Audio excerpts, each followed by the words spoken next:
pedindo a bênção do Senhor sobre a vida dele. Queria pedir você também que você tivesse o máximo de atenção possível. Não deixasse a tua mente sair daqui, né, o teu pensamento. Você leve cativo ao trono da glória o teu pensamento nessa hora. Pai, em nome de Jesus, mais uma vez nós clamamos a Ti pela Tua graça e pela Tua misericórdia. Que ela venha sobre as nossas vidas. E principalmente, Senhor, sobre a vida do Cláudio nesta hora.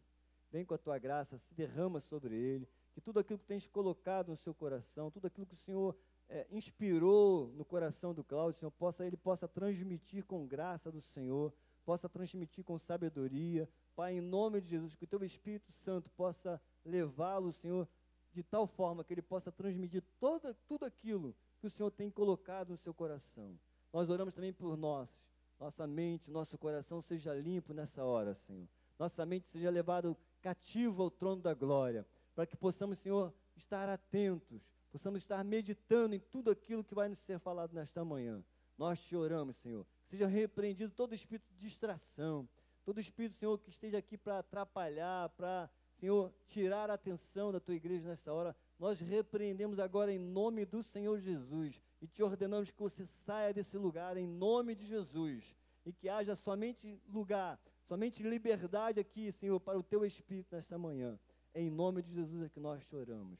Amém.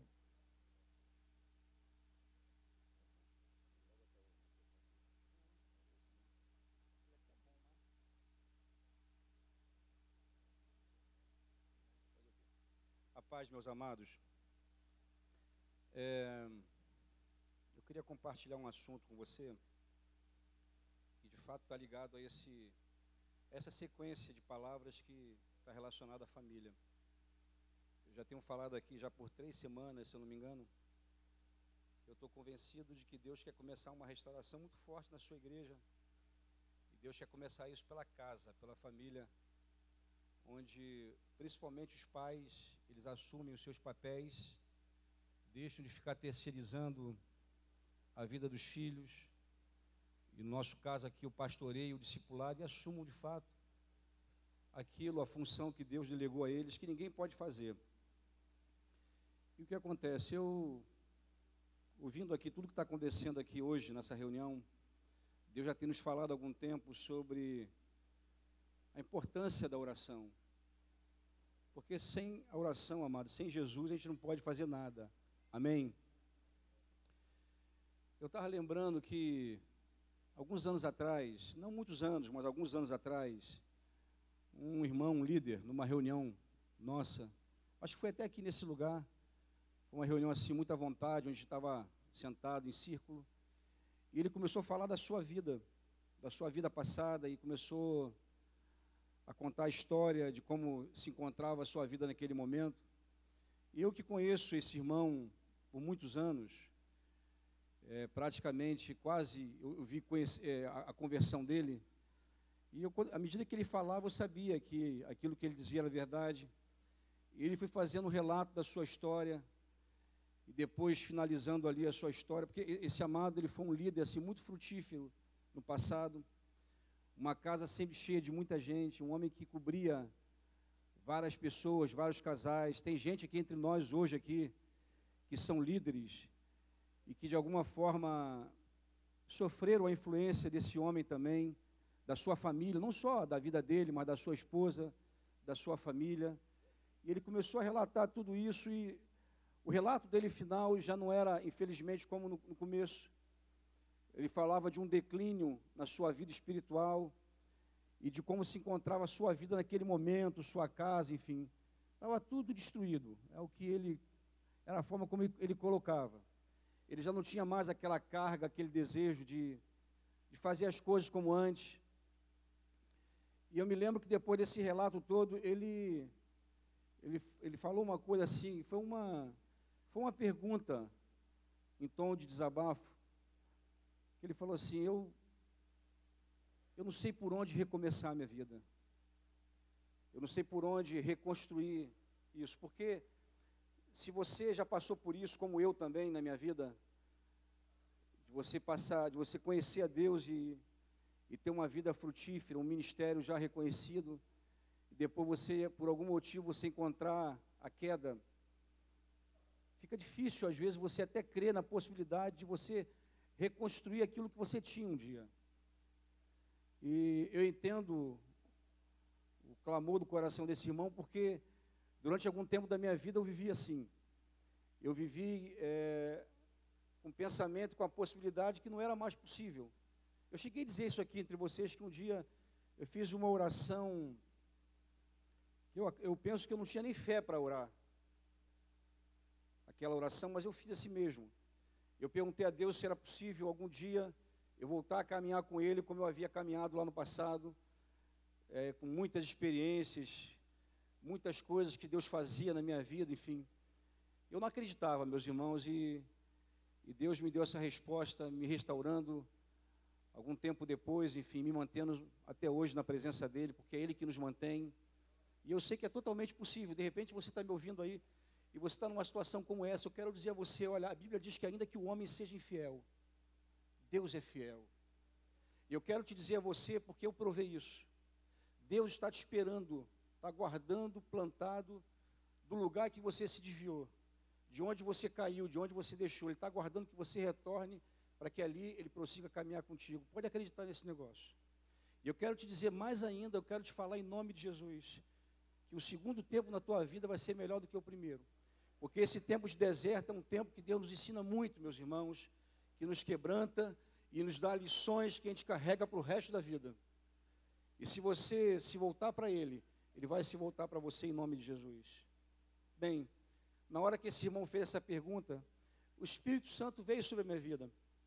E eu dei a resposta para ele, que é a resposta que eu creio.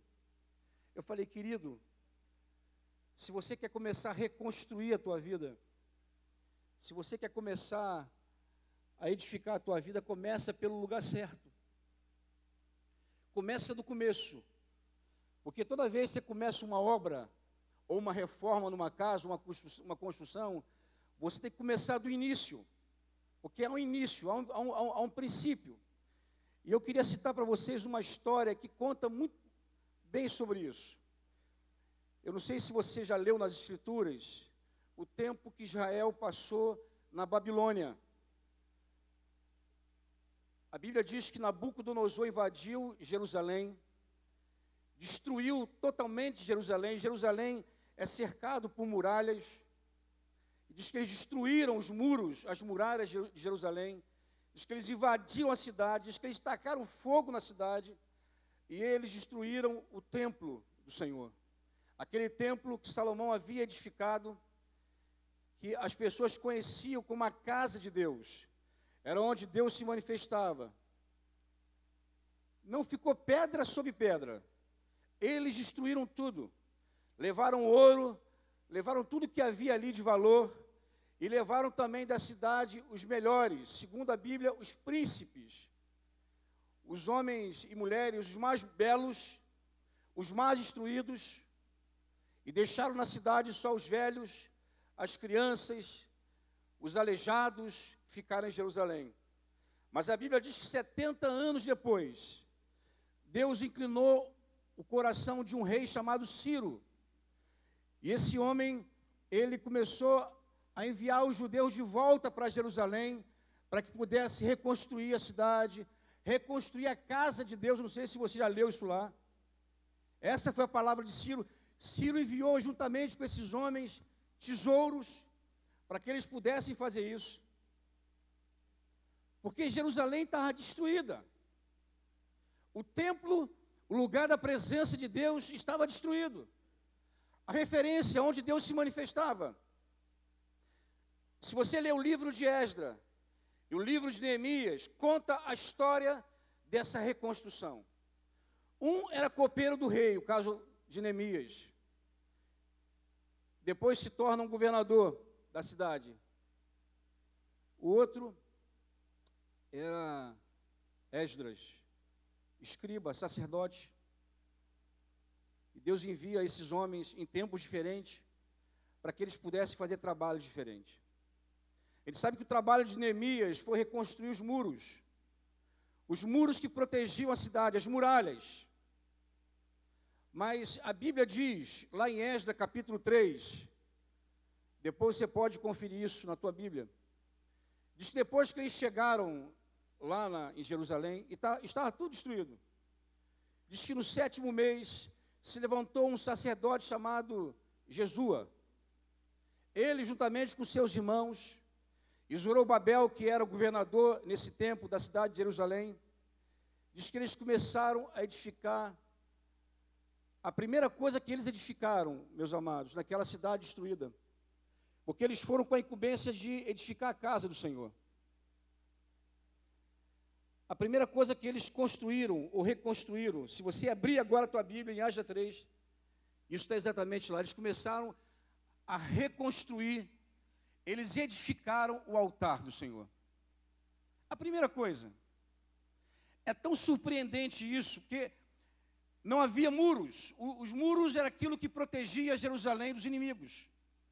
Toda a cidade, ela tinha que ser fortificada por causa da invasão dos inimigos.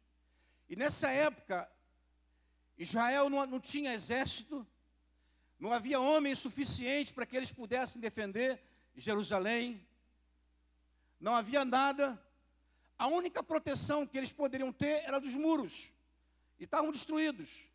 Mas eles não começaram pelos muros, que protegiam a cidade, eles não começaram pelas casas, por suas casas também, que os abrigavam, eles não começavam pelos palácios que Davi e Salomão havia construído também, eles começaram, e eles nem começaram pelo templo, porque no 7º mês diz que eles começaram, eles restauraram e edificaram o altar.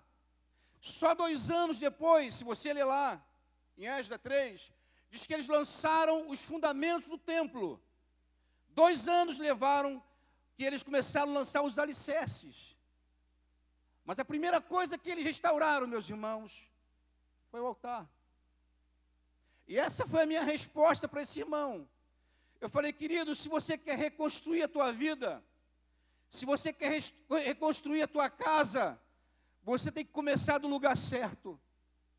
Porque deixa eu dizer uma coisa para vocês, meus irmãos. É no altar onde tudo começa. É ali aonde a verdadeira restauração ela começa. Mas é no altar também onde tudo se encerra. A nossa vida, ela começa a se perder, a nossa vida começa a ser destruída, quando de alguma maneira nós negligenciamos o altar. E foi isso que Israel fez. Eles deixaram o Senhor, diz a palavra. Eles abandonaram o Senhor e se voltaram para os ídolos da terra. Eles não mais queimavam holocaustos e incensos no altar a Deus. Eles passaram a queimar incenso a Baal. E Deus julgou aquela nação. É no altar onde tudo começa. E é ali também onde tudo acaba. E é exatamente ali que nós devemos começar a restaurar a nossa casa, a nossa vida, a nossa família, essa cidade, essa nação. Amém? Lê lá que você vai entender isso. Eu estou citando para você a Bíblia. Esdras 3. Depois chegou Neemias para restaurar os muros. Porque a verdadeira proteção, meus irmãos, não vem dos muros, e nem do exército, e nem da força do nosso braço. O nosso socorro, ele vem do Senhor, amém? É do Senhor que vem o nosso socorro. É dele que você precisa. E é isso que eu quero falar contigo nessa manhã, sobre a necessidade que se tem de restaurar o altar. Amém?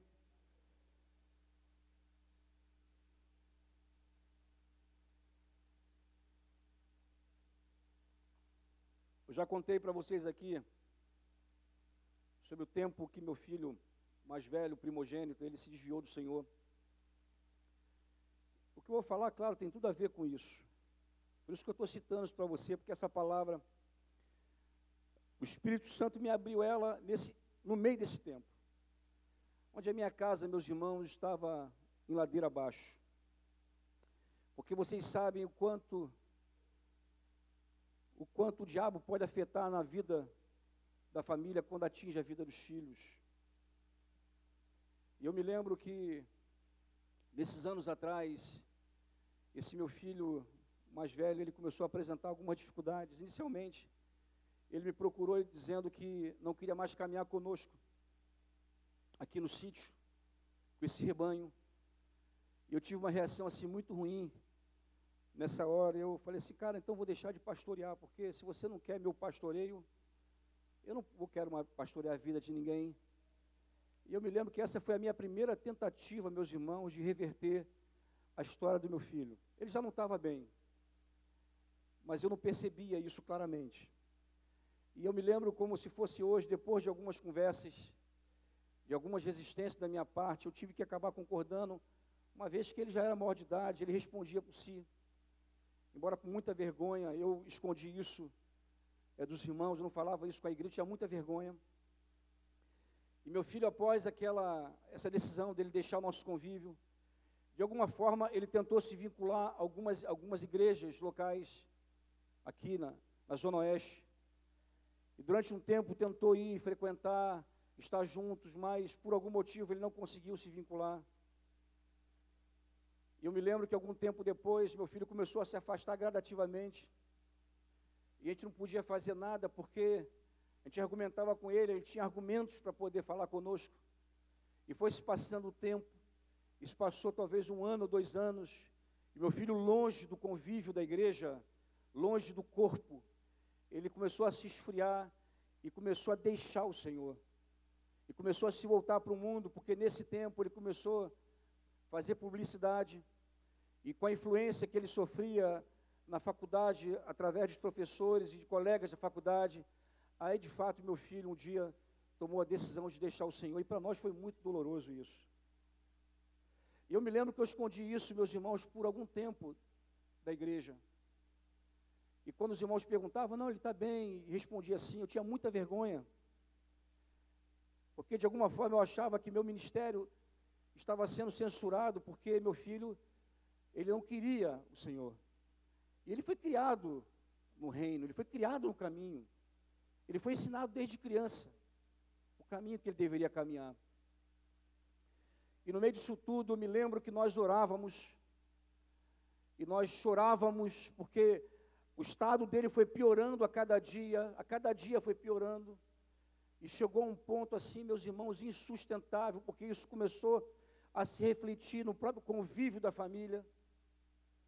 E eu me lembro que as conversas que eu tinha com Celi, é que aquele não era o nosso filho.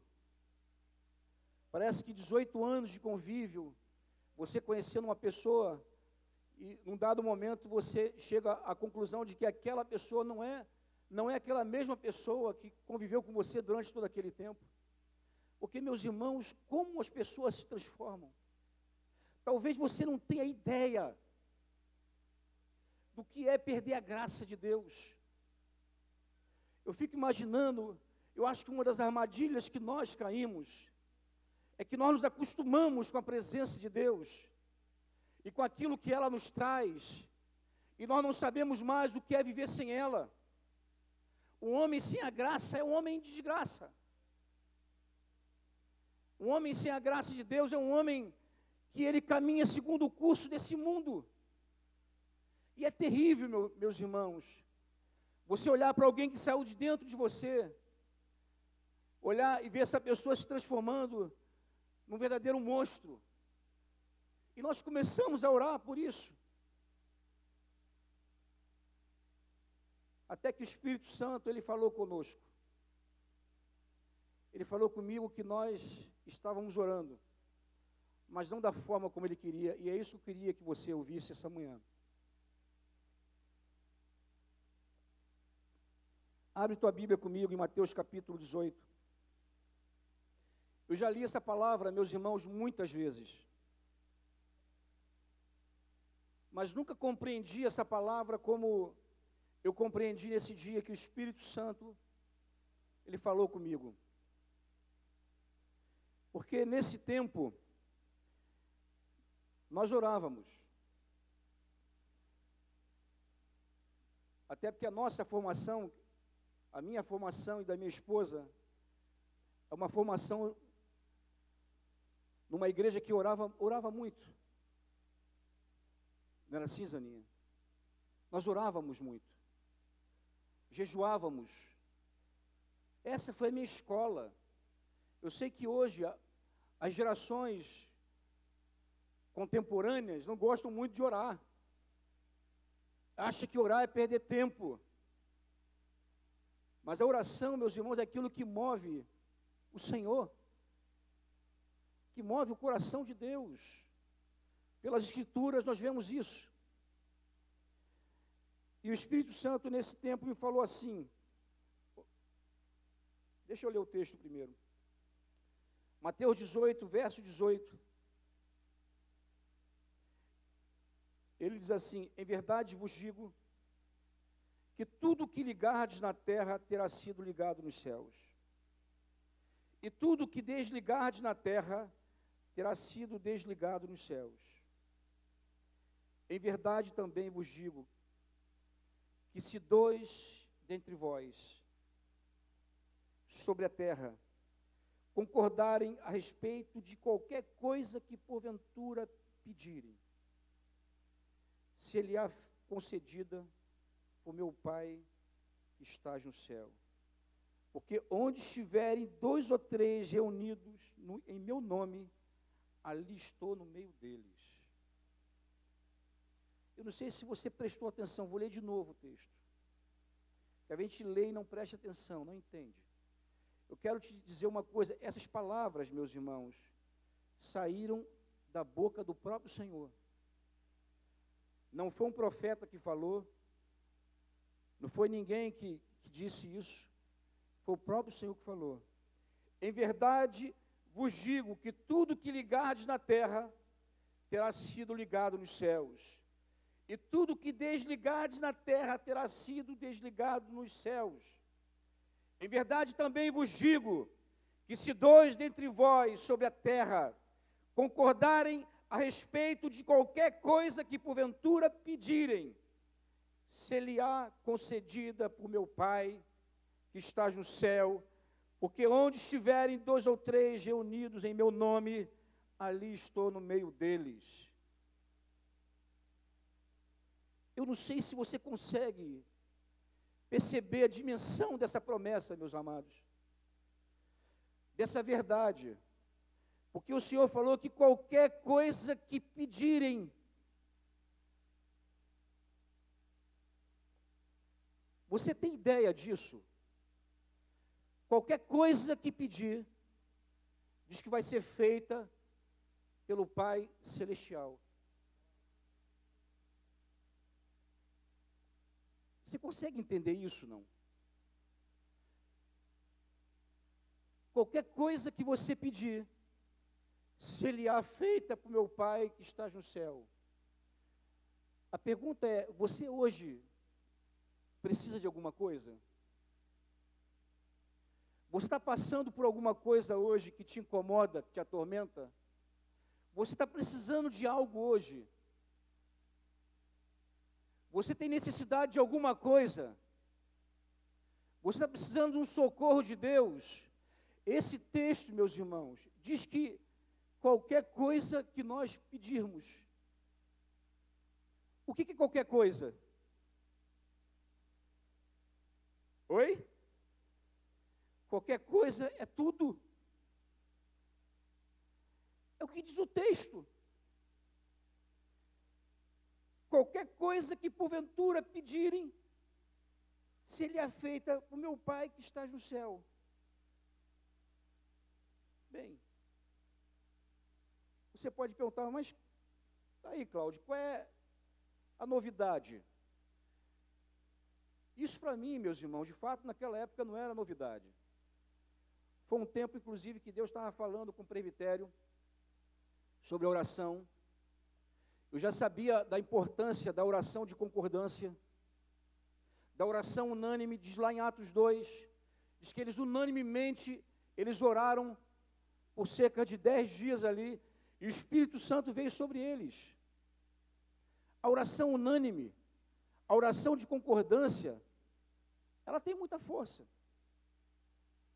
Mas o que acontece? Ao mesmo tempo que esse texto aqui, ele fala dessa promessa que é poderosa, que ela envolve tudo que você precisa, tudo que você tem necessidade. Aqui tem pelo menos 3 condições que precisam ser supridas para que essa promessa se cumpra. Porque as promessas de Deus, para se cumprirem, elas precisam encontrar do outro lado a condição favorável para que ela se cumpra. E quais são as 3 condições aqui? A primeira condição que o Senhor falou, ele diz assim, olha, em verdade também vos digo, se 2 entre vós sobre a terra. Essa é a primeira condição, meus irmãos. Se 2 sobre vós sobre a terra, ele está falando de nós. Tem gente que acha que a vida espiritual e que a oração é para super-heróis na fé. A vida espiritual, as vitórias, a fé, é para gente comum, como eu e você. É para qualquer um. Se 2 sobre a terra, é qualquer um. Não são 2 pastores, 2 apóstolos, 2 homens de Deus. São 2 pessoas. E aonde é que isso aqui para mim foi uma revelação? Isso para mim foi uma revelação, meus irmãos, porque embora eu acreditasse nisso aqui, eu não praticava isso dentro da minha própria casa. Porque eu me lembro como se fosse hoje. Nós estávamos passando a mesma guerra, a mesma situação, mas como toda manhã nós fazíamos por ano, porque isso nós aprendemos, até por causa da instrução do Senhor acerca da oração. E aí a oração devocional é aquela que ele diz que você deve entrar no teu quarto e sozinho você deve buscar a Ele em secreto e Ele te recompensa publicamente. Essa foi a instrução do Senhor acerca da oração e essa era a instrução que eu conhecia e que eu vivia. Nós vivíamos isso. Então, geralmente, pelas manhãs, a minha esposa, ela ia para um quarto da nossa casa, eu ia para o outro, e ali nós orávamos. E o que acontece mais? Essa era o tipo de oração que eu conhecia. Essa era a oração que me atraía. Esse negócio de entrar no quarto e estar a sós com Deus, para estar orando, meditando na palavra, estar em solitude, isso me atrai. E esse era o tipo de oração que eu conhecia. Mas eu me lembro que nessa época, meus irmãos, eu pouco intercedia. Porque uma coisa é você entrar no teu quarto para ter comunhão com o Pai. Essa é uma oração de comunhão, devocional, para ministrar a Ele. Isso é bom demais. Mas eu me lembro que na época, eu pouco orava pelas pessoas. E com essa situação do meu filho, do nosso filho, ele começou a me despertar para isso. Mas o que nesse tempo o Espírito Santo me confrontou, é que embora nós estávamos passando pela mesma situação, pela mesma luta, querendo as mesmas coisas, nós estávamos orando em quartos separados, não orávamos juntos, não concordávamos um com a oração do outro. E de repente você pergunta, mas o que isso tem a ver? Tem tudo. Primeiro, meus irmãos, que você sabe que Jesus nunca enviou alguém sozinho. E isso não era uma característica dele, não era um método dele. Jesus enviava de 2 em 2 por um motivo real. Por vários motivos. Mas olha só o que diz o texto de Deuteronômio 32, verso 30. Se puder colocar aqui, amado, para que as pessoas possam ver. Isso é um princípio, meus irmãos. Um princípio é uma força, é uma lei que quando você se coloca debaixo da condição dela, ela se cumpre. Olha só o que diz o texto de Deuteronômio 32, verso 30. Diz assim, como poderia um só perseguir 1000? E 2 fazerem fugir 10.000, se a sua rocha lhos não vendera e o Senhor lhos não entregara? Uma pergunta. Mas eu não sei se você percebeu alguma coisa aqui. Tem alguma coisa aqui nesse texto aqui, meus irmãos, que matematicamente não é coerente. Aqui diz assim, olha, como poderia um só perseguir quantos? E dois fazem fugir quantos? Mas não deveria ser 2.000? Se um persegue 1.000, dois não deveria fazer fugir 2.000? Por que dois fazem fugir 10.000, meus irmãos? Sabe por quê? Porque quando você se junta a uma pessoa para fazer alguma coisa no reino de Deus, o alcance e a força, ela se potencializa, ela se multiplica. Deus ouve a tua oração pessoal, mas quando você se une mais alguém para orar, essa oração, ela tem muito mais força no reino de Deus. É o que diz esse texto. É por isso que o Senhor não enviava uma pessoa só. E não só por isso. Lembra o que diz o texto de Eclesiastes? Eu já usei esse texto para casamento, é um bom texto para casamento. Diz que é melhor serem dois do que um. E por que é melhor serem dois do que um? Oi? Diz aqui o texto, olha. Eclesiastes capítulo 4, verso 9 ao 13. Melhor é serem dois do que um, porque tem melhor paga do seu trabalho. Agora olha só o que diz aqui. Porque se caírem, um levanta o seu companheiro. Ai, porém, do que estiver só, pois caindo não haverá quem o levante. Também se dois dormirem juntos, eles se aquentarão. Ora, digo os casados, vocês sabem disso, né? No frio, nada mais aquecedor do que uma costelinha, não é assim? O que vocês acham? Os solteiros aí, por favor, esperem no Senhor. Se alguém quiser prevalecer contra um, os dois lhe resistirão. O cordão de 3 dobras não se arrebenta com facilidade. Meus irmãos, isso é um princípio. A força, o alcance, quando você se une a alguém para orar, é muito maior de quando você faz sozinho. Mas não é só isso. Essa coisa da oração, vocês sabem que é difícil orar. Tem gente que pode olhar para alguém, olhar para Modesto, e falar assim, cara, para Modesto é mole. É mole, Modesto. Meus irmãos, a coisa mais difícil no reino de Deus é orar. David Wilkerson, que partiu para o Senhor, uma vez ele pregou uma mensagem chamada A Conspiração da Interrupção. Não há nada que o diabo queira fazer você parar ou desistir. Não há nada que o diabo queira interromper, tanto quanto a oração que se faz no meio da igreja. Você tem resistência para evangelizar? Tem. Você tem resistência para vir para esse lugar, para congregar aqui? Tem. Você tem resistência para estar no grupo pequeno? Tem.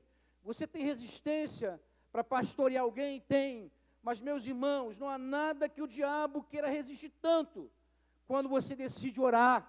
Parece que o inferno se levanta. Aquela pessoa que nunca apareceu na tua casa há anos, aparece na hora. O chuveiro queima. O gás falta. Acontece de tudo. Porque o diabo não quer que você ore. Porque quando você ora, você sai da frente e abre o caminho para Deus passar. Essa é a verdade. A oração, meus irmãos, é uma atitude de humilhação, de quebrantamento. Só ora quem tem coração quebrantado. Só ora quem não confia na sua própria força. Que quando você acha que pode resolver os teus problemas, você vai lá e faz. Mas quando você se convence que não é capaz, você ora. E quando você ora, Deus se move. Porque é assim que Ele determinou. Ele não quer fazer esse negócio sozinho, não. Ele quer fazer contigo. Porque se Ele quisesse fazer sozinho, pode ter certeza, a tua vida não estaria essa desordem toda. Se dependesse só dEle. Se 2 sobre a terra, tem que ser 2. Palavra do Senhor.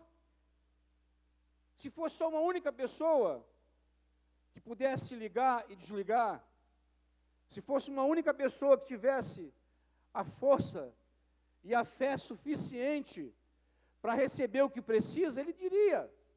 Mas dois, essa é a primeira condição. Amém? E tem uma coisa que favorece muito, e eu quero reforçar isso porque acho que eu não falei direito. A grande revelação para a minha vida, meus irmãos, nesse dia, não foi isso que eu estou falando para vocês.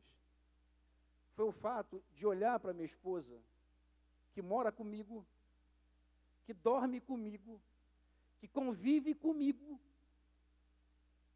olhar para ela como essa pessoa, companheira de oração, que vai se unir a mim, que vamos orar juntos, que vamos concordar, porque eu fico pensando,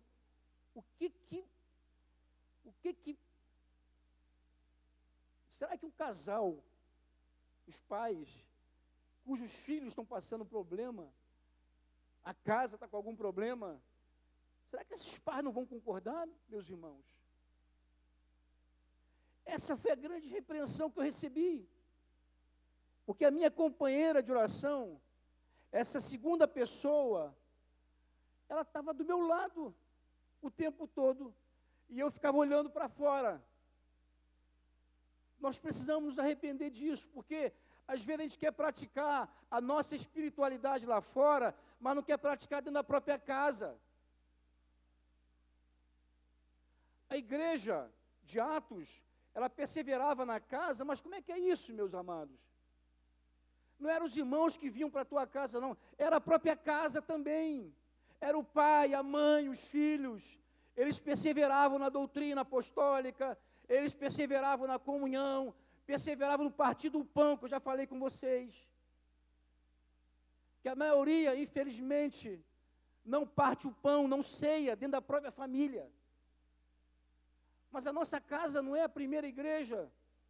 Os nossos primeiros discípulos não são nossas esposas e filhos. Mas eu sei o que é, meus irmãos, esse espírito religioso que agarra, sabe? Esse espírito religioso que nos faz viver dessa maneira, que é incapaz, por exemplo, de sentar com a esposa e com os filhos e partir o pão com eles, e de orarem juntos. Isso é um espírito religioso, que tornou o prédio como uma referência da igreja. E nós sabemos que a referência da igreja é onde estiver 2 ou 3. É o que diz o texto aqui. Aonde está 2 ou 3 reunidos no meu nome, eu estou ali. E será que nós não somos 2 ou 3 na família? Será que temos que ser 2 ou 3 fora de casa? Ou será que não podemos ser isso? E aí, meus irmãos, nós satisfazermos a condição que Deus espera, que Ele quer, para que Ele possa fazer o que Ele quer, para que Ele possa cumprir a sua palavra. Nós precisamos restaurar a vida, a espiritualidade da casa, meus amados. É na família. Você, pai e mãe, tem que se levantar.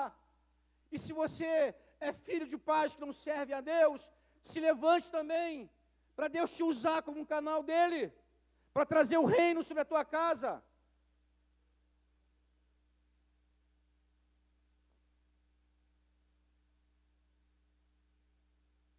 Na casa, meus irmãos, não tem gasto. Porque tem gente que diz que não vai para a oração, que é importante também, tá? As reuniões de oração, ou de orações, ela é importante. Mas tem gente que não vai porque não tem dinheiro, não tem dinheiro para ir. Ah, meu tempo está muito curto, querido, estou trabalhando, estudando. Mas, amado, tu acha que esses problemas de dinheiro, de tempo, não encontro, não consigo encontrar, tu acha que esses problemas acontecem da própria casa? Onde você convive com alguém? O diabo quer que a gente não veja essas coisas, meus irmãos, mas a gente precisa acordar para isso. Amém?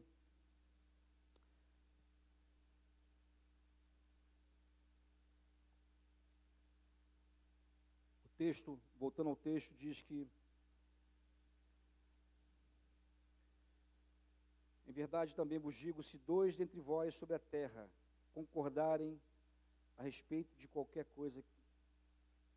A segunda condição é concordar. Eu tenho encontrado, meus irmãos, casais divididos.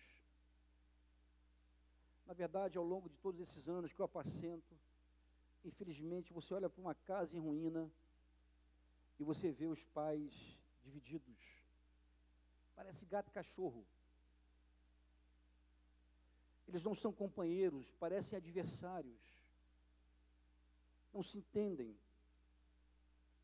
E fica um acusando o outro. Eu já sei qual vai ser a história. Um acusa o outro.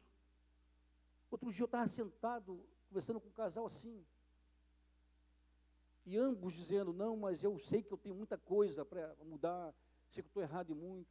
Eu esperei eles falarem e falei, meus irmãos, por que não começar do começo? Porque não há nenhum texto nas Escrituras que diz que você tem que cobrar do outro.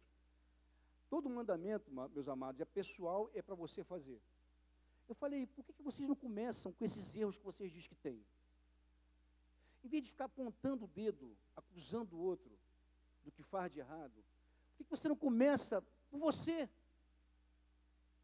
Porque a gente fica tão cego, meus irmãos, com a justiça própria, com aquela coisa de provar que está certo, entendeu?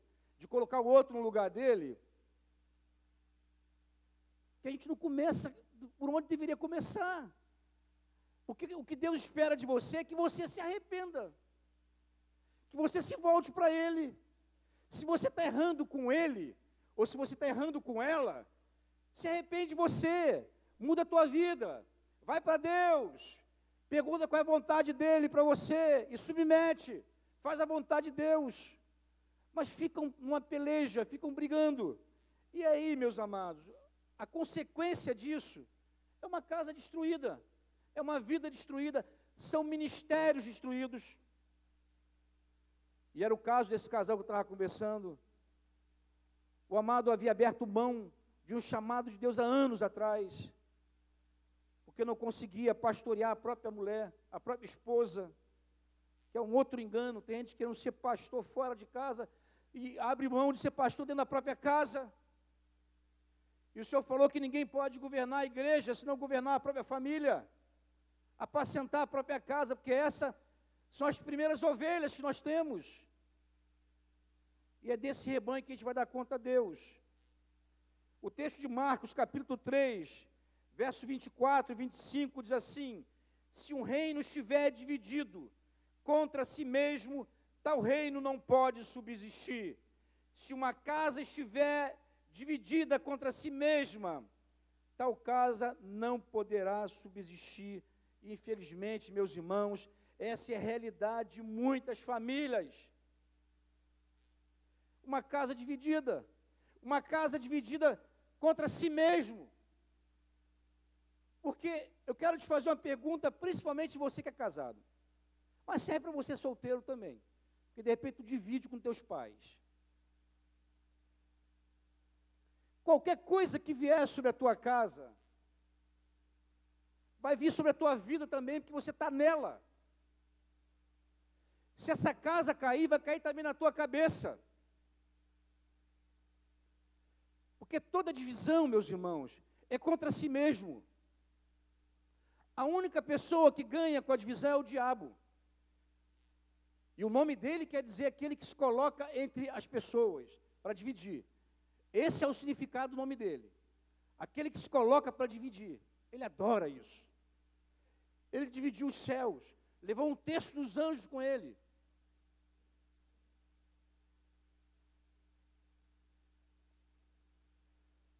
Há muitos anos atrás, eu estava numa situação como essa, que eu estou falando com vocês. Tem muitos anos. Mas eu me lembro que a minha casa era um inferno, meus irmãos. Não por parte da minha esposa, mas por minha parte. Eu estava longe de Deus, como eu já falei aqui, e com o coração completamente virado, voltado para muito pecado, muitas coisas. Eu me lembro que a nossa vida era um inferno. Ao ponto de algum dia eu chegar para Celi e falar: Celi, não dá mais. Não dá mais, ele só se machuca, se fere, ele só só destrói. Isso com todos os problemas que a gente tinha, meus irmãos, porque tínhamos nossos filhos, tinha um drama com o nosso filho mais novo, a luta que passávamos. Mas graças a Deus, mesmo longe de Deus assim, Ele estava começando a restaurar a minha vida, quer dizer, Ele estava começando a me trazer de volta, porque essa história que envolve a vida do meu filho é a história do quebrantamento de Deus na minha vida. E Deus sabe o quanto isso me quebranta. E nesse tempo aqui, tinha um amigo nosso, um pastor, que eu considerava muito, considero até hoje, um homem de Deus. Ele foi orar por nós. E ele orando, quando ele acabou de orar, ele falou assim, eu tive uma visão, queria contar para vocês. Eu falei, qual foi a visão? Ele falou assim, à medida que eu orava por vocês, eu via você, Cláudio, caminhando com o Celi, numa estrada muito comprida, e vocês iam na mesma direção. Vocês iam para o mesmo lugar. Só que tinha um problema, Cláudio. Você caminhava de um lado da rua e ela caminhava do outro lado da rua. Não sei se você consegue visualizar essa visão. Você está andando numa estrada, um numa calçada, indo para lá, e o outro caminhando na outra calçada, no mesmo sentido. Eu falei, e aí, amado? Ele falou assim, cara, à medida que eu orava, e que nós orávamos aqui, essa estrada, ela ia se estreitando. E vocês caminhando, e ela ia se estreitando, e ela foi se estreitando, daqui a pouquinho vocês estavam andando lado a lado, mas houve um momento que a estrada ela ficou tão estreita, que vocês não conseguiam mais caminhar. E ele dizia que à medida que a gente caminhava, passava as paisagens assim do lado, porque ele ia vendo como se fosse um filme. E ele falou que houve um momento onde o caminho ficou tão estreito, que a gente não conseguia mais caminhar, e que a gente teve que se voltar assim um para o outro. E aí nós paramos de caminhar. Mas ele falou assim, Cláudio, à medida que vocês voltaram um de frente para o outro, que vocês pararam de caminhar, aí, Cláudio, o que passou a caminhar foi a estrada. A estrada começou a acelerar, e as coisas começaram a passar. Eu entendi, meus irmãos, o sentido daquela visão. Nós estávamos separados, havia divisão, estávamos longe um do outro. Ambos caminhavam para o mesmo lugar, mas num certo ritmo. Quando nós nos voltamos um para o outro, quando essa divisão, essa coisa que havia entre nós começou a ser tratada e trabalhada, aí as coisas começaram a acontecer de forma mais rápida. Porque é exatamente assim que acontece. Quando a gente elimina a divisão do nosso meio, quando você senta com a tua esposa, com o teu marido, e você se acerta com ele, e você conversa, e há arrependimento de ambos, ou quem sabe de uma única parte, porque tem que começar do começo. Mas quando há quebrantamento, meus irmãos, as coisas começam a acontecer, Deus começa a atuar, o poder de Deus começa a agir, porque é exatamente assim que acontece. Quando há divisão, a brecha, o diabo entra. E aí toca no casal, toca na relação sexual, toca na vida econômica, toca na vida dos filhos, toca na saúde. É assim. É exatamente assim, meus irmãos. Porque o diabo ele quer encontrar uma brecha. Não concordam? E se não concordam, como é que conseguem orar? Há um texto, meus amados, há um texto em 1 Pedro, que eu compreendi esse texto melhor, no meio disso tudo. Eu queria te mostrar isso. 1 Pedro capítulo 3, verso 7. 1 Pedro 3, verso 7. Aqui está falando da vida familiar. Diz assim, maridos, vós igualmente vivei a vida comum do lar. Olha aí, maridos. Vós igualmente vivei a vida comum do lar, com discernimento e tendo consideração para com a vossa mulher como parte mais frágil. Deixa eu dizer uma coisa aqui para as mulheres, tá? Tem mulher que entende esse texto como vaso mais fraco. Daí o movimento feminista essa coisa da mulher ser submissa. Amado, olha, Deus considerou vocês frágeis, não é fraca. Há uma diferença muito grande. As coisas mais caras e mais valiosas, geralmente são as mais frágeis, sabia disso? As mais frágeis. A mulher é frágil, daí ela tem que ser protegida pelo marido, tem que ser guardada como algo precioso.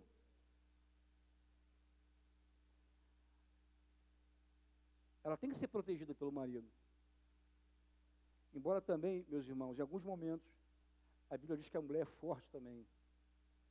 Eu quero algum dia pregar essa palavra para as mulheres. Vocês não têm ideia da força que vocês têm, sendo frágil. Porque frágil não é igual fraqueza. Tá? Você pode ser frágil e forte. Mas um dia a gente fala sobre isso. Não é o tema aqui agora. Isso. Tendo consideração para com a vossa mulher como parte mais frágil. Tratai-a com dignidade, maridos. Porque sois juntamente herdeiros da mesma graça de vida.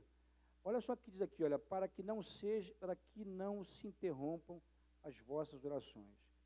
Eu entendi esse texto aqui errado, meus irmãos. Eu achava o seguinte, se o marido não cumprisse o papel dele, se ele não cuidasse da esposa, com todo o discernimento, entendeu? Se ele não tratasse ela com dignidade, diz que Deus não ouviria, eu entendia que Deus não ouviria a oração dele. Não é isso que diz o texto. Aqui diz que quando não há esse trato na família, diz que a oração é interrompida. Por que Pedro diz isso? Por que ele diz, por exemplo, quando, principalmente o marido, não cumpre o papel dele, briga, não trata a mulher com dignidade, e com discernimento? Por que ele diz que as orações são interrompidas? Eu tenho assim uma teoria, um pensamento, meus irmãos. A única explicação para esse texto era que os casais da Igreja Apostólica, eles tinham a prática de orar juntos. E quando havia problema entre eles, a oração é interrompida, porque, claro, quando o casal briga, é muito difícil eles orarem juntos. Que fica cada um com o bico desse tamanho, cada um para um lado. Entendeu? E o que eles sabem fazer um com o outro é só atacar. Eu tenho a impressão, meus irmãos, que a Igreja Apostólica, que essa vida de oração na casa, no casal, entre o casal, era uma prática comum, natural. Aí o cuidado que Pedro tinha para que se vivesse a vida comum do lar, com discernimento, tratando a mulher como vaso mais frágil, com toda a dignidade, para que as orações entre eles não fossem interrompidas. Isso, para mim, é uma evidência de que eles oravam juntos. Que a oração na casa, como diz Atos 2, não era a igreja de fora que vinha para casa somente, mas era a igreja de dentro da casa, que morava ali, que perseverava naquelas coisas. É assim ou não? Porque tem que ser assim, meus irmãos. Vai haver um dia que você vai ficar impedido de orar com alguém de fora, que as únicas pessoas que você vai ter do teu lado são os próximos mais próximos, que é a tua casa. É assim. Acorda aí, Rodrigo. Amém? A última condição. Vamos voltar ao texto. Em verdade também vos digo, se dois dentre vós sobre a terra concordarem a respeito de qualquer coisa que porventura pedirem. Meus irmãos, essa é a terceira condição que tem que acontecer. Tem que haver oração, tem que haver pedido. Tem gente que fala assim, não, Deus sabe da minha necessidade. Tá bom, querido, Ele sabe e você vai morrer com ela. Lembra que eu já falei com vocês que Jesus se negava a fazer alguma coisa sem que alguém dissesse para Ele? Lembra que eu já citei aqui para vocês que o leproso se aproximou de Jesus E ele sabia que ele era leproso. Era algo externo, assim como o cego, como Bartimeu. E o Senhor faz uma pergunta que parece sem sentido, mas não é sem sentido, meus irmãos. E a pergunta que ele fazia é: o que você quer que eu te faça? Agora você imagina o seguinte: você ser um cara cheio da bufunfa, cheio de dinheiro, e aparecer um cara faminto na tua frente, rasgado, maltrapilho, é como se você, e com a mão estendida assim ainda, e você perguntasse: vem cá, querido, o que você quer que eu te faça? O cara ia te bater. É óbvio. Mas sabe por que ele perguntava? Ele perguntava porque a condição para Deus fazer é a fé. E quando você abre tua boca e fala, você, meus amados, nós revelamos, manifestamos a fé. A palavra, a oração, é uma obra da fé também. Lembra que Tiago fala que a fé sem obra é morta? Quem crê, ora. Quem crê, pede. Quem crê, fala. Quem crê, faz essas coisas. Quem não crê, fica calado. E fica com aquele espírito de comiseração.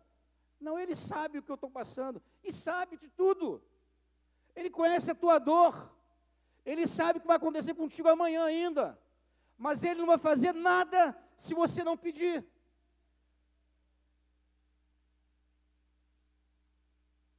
Tiago capítulo 4, para fundamentar essa palavra, você não achar que eu estou falando besteira. Verso 2 diz assim: cobiçais e nada tendes, matais e invejais e nada podeis obter. Viveis a lutar e a fazer guerras. Nada tendes porque não pedis. Você não tem nada porque não pede. E às vezes você pede e não recebe, você pede mal. É outro problema. Quando você pede mal, você não recebe. Mas quando você não pede também, meus amados, você também não recebe. João 16, verso 23 e 24, diz assim: naquele dia nada me perguntareis. Em verdade vos digo, se pedirdes alguma coisa ao Pai, Ele vô-la concederá em meu nome. Até agora nada tendes pedido em meu nome. Pedis e recebereis, para que a vossa alegria seja completa. Filipenses capítulo 4, versos 6 e 7.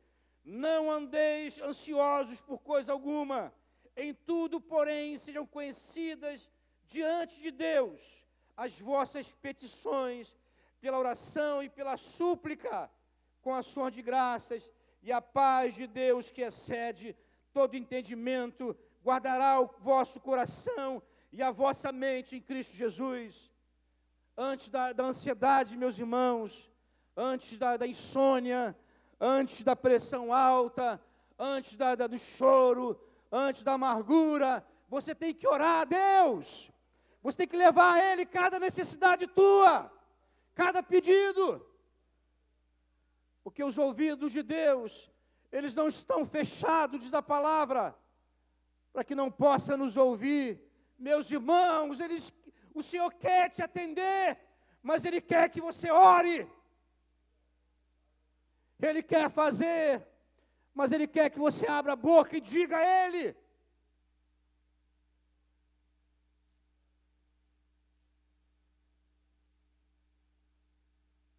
E para finalizar, eu queria que os músicos viessem aqui na frente. Eu vou ler um texto de Isaías, que nesse tempo, esse texto foi muito tremendo para a minha vida.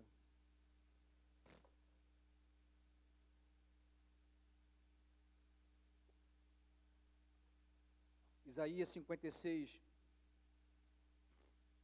verso 4 e 8. O Senhor depois, ele faz uma citação desse texto num dos evangelhos, mas o texto de Isaías diz assim: porque assim diz o Senhor: aos eunucos que guardam os meus sábados, escolhem aquilo que me agrada e abraçam a minha aliança, darei na minha casa, dentro dos meus muros, um memorial e um nome melhor do que filhos e filhas. Um nome eterno darei a cada um deles, que nunca se apagará. aos estrangeiros que se chegam ao Senhor, para o servirem, para o amarem, o nome do Senhor, sendo deste modo servos seus. Sim, todos que guardam o sábado, não o profanando, e abraçam a minha aliança, também os levarei ao meu santo monte, e os alegrarei na minha casa de oração. Os seus holocaustos e os seus sacrifícios serão aceitos no meu altar, porque a minha casa será chamada casa de oração para todos os povos. Assim diz o Senhor Deus, que congrega os dispersos de Israel, ainda congregarei outros, aos que já se acham reunidos. Nessa época, meus irmãos, Deus me falou sobre isso. A casa de oração do Senhor é a igreja. A casa de oração não é esse lugar. E não é a nossa casa também. A casa de oração é o templo vivo de Deus. É onde estiver 2 ou 3 reunidos no nome dEle. Meus irmãos, a menor expressão da igreja é onde está 2 ou 3 reunidos no nome de Jesus. A mesma força, o mesmo poder que nós temos aqui, 2 ou 3 pessoas conseguem completar isso. A casa de oração dele, do Senhor, que estava destruída, e que através de Esdras e Neemias foi restaurada, era uma figura. Aquele altar é uma figura. A casa de oração é a igreja, mas a casa de oração é a tua casa, é a tua família.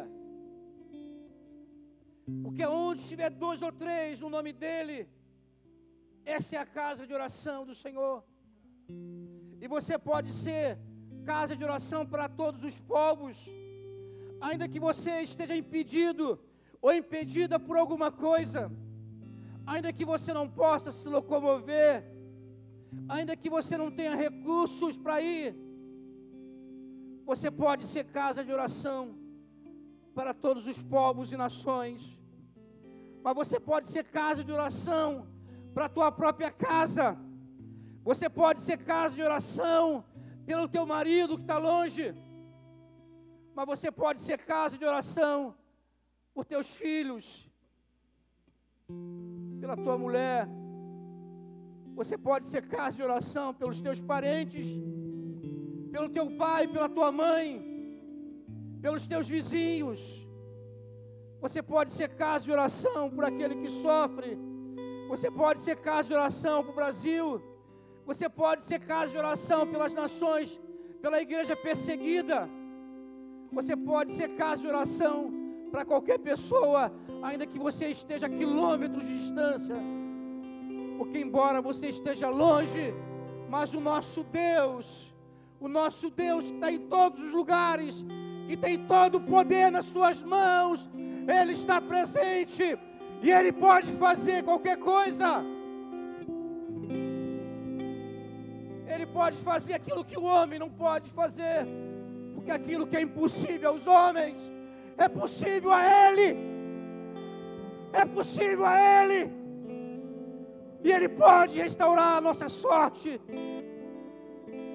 Só Ele, meus irmãos, ninguém mais. Ninguém mais pode nos socorrer. Ninguém mais pode fazer isso. Mas ainda que houvesse, não precisamos de mais ninguém, porque Ele é suficiente. Ele é suficiente, porque Ele é fiel. Ele é poderoso. Ele é fiel. Ele é fiel. Ele é o Deus Todo-Poderoso. Ele é o Senhor dos exércitos. Ele é o Deus de toda a terra. E se você crê nisso, se coloca de pé onde você está e clama por Ele. Ele quer ouvir a tua voz. Ele quer ouvir a tua voz. E Ele quer te atender. Porque Ele é o nosso Deus. Ele é o Deus Todo-Poderoso.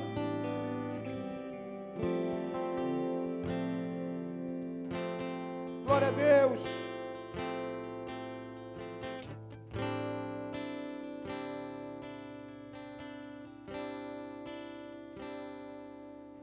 Faz de nós casa de oração para a cura desta nação. para curar. Cante com teu coração. Derrama em nossos corações um clamor.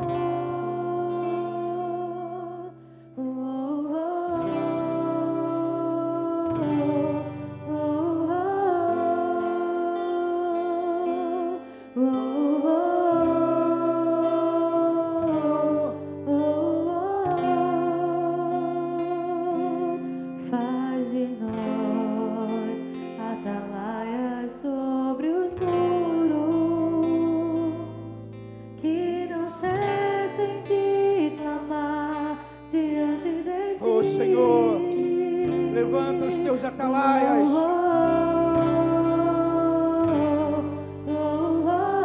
Levanta as famílias, ó Deus.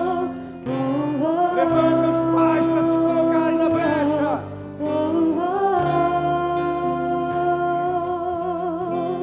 Cura, restaura nossa sorte, levanta as ruínas daquilo que um dia foi amor. Cura a nossa história, perdoa os pecados e sara as feridas.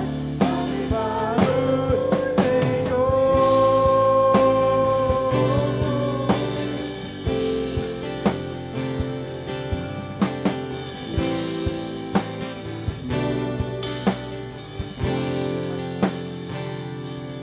Faz de nós casa de oração Para a cura desta nação. para curar dessa nação.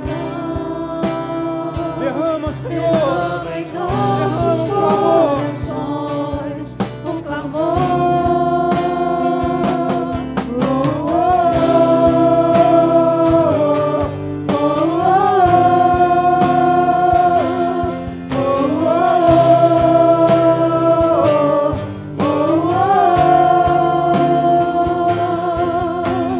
Cura, restaura nossa sorte, levanta as ruínas daquilo que um dia foi tua glória.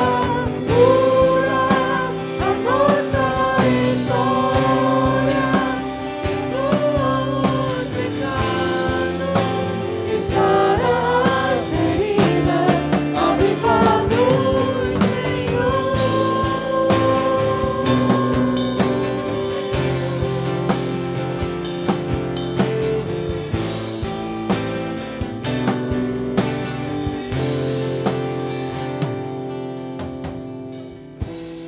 Deus quer te levantar. Deus quer te levantar na tua própria casa. Deus está nos chamando para Ele. Deus está nos chamando para assumir o papel que Ele confiou a cada um de nós. Eu quero te falar, Pai. Eu quero te falar, Mãe. Em nome de Jesus, se levanta. Se levanta diante da presença do Senhor. Se levanta e Ele vai te dar vitória. Ele vai te dar vitória, porque Ele é o Deus Todo-Poderoso. Ele é o Deus Todo-Poderoso. Levanta, em nome de Jesus. Não se conforma. Não se conforma. Não se conforma, em nome de Jesus. Luta essa guerra. Luta essa peleja, porque o Senhor vai te dar vitória. Em nome de Jesus. Porque Ele é o Deus Todo-Poderoso. Ele quer te levantar. Ele quer atender a tua voz. Ele quer atender a tua necessidade. Porque Ele é o Deus Todo-Poderoso. Ele é o Pai que nos ama. Em nome de Jesus. Ó Deus Todo-Poderoso, nós nos sentimos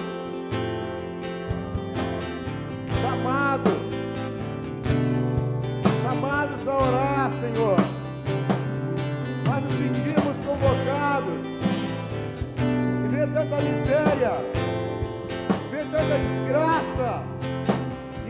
vezes estamos só como espectadores, olhando. Senhor, aviva-nos, Senhor. Aviva-nos, Senhor, para nos voltar para Ti. Voltar com a nossa família para Ti, ó Deus. Nós precisamos de derramar de uma restauração e que possa começar, Senhor, de fato, no lugar que tem que começar, no altar, Senhor, da oração. Ó Deus Todo-Poderoso, eu sei que é a Tua vontade que tem nos conduzido a voltar para Ti, a voltar para a oração. Senhor, que nós não venhamos a esquecer que as atividades desse dia, dessa semana, não venham, Senhor, nos demover, nos afastar daquilo que é primordial, que é o principal, que é estar diante de Ti e ver a Tua glória e ver se cumprindo a Tua vontade, Senhor.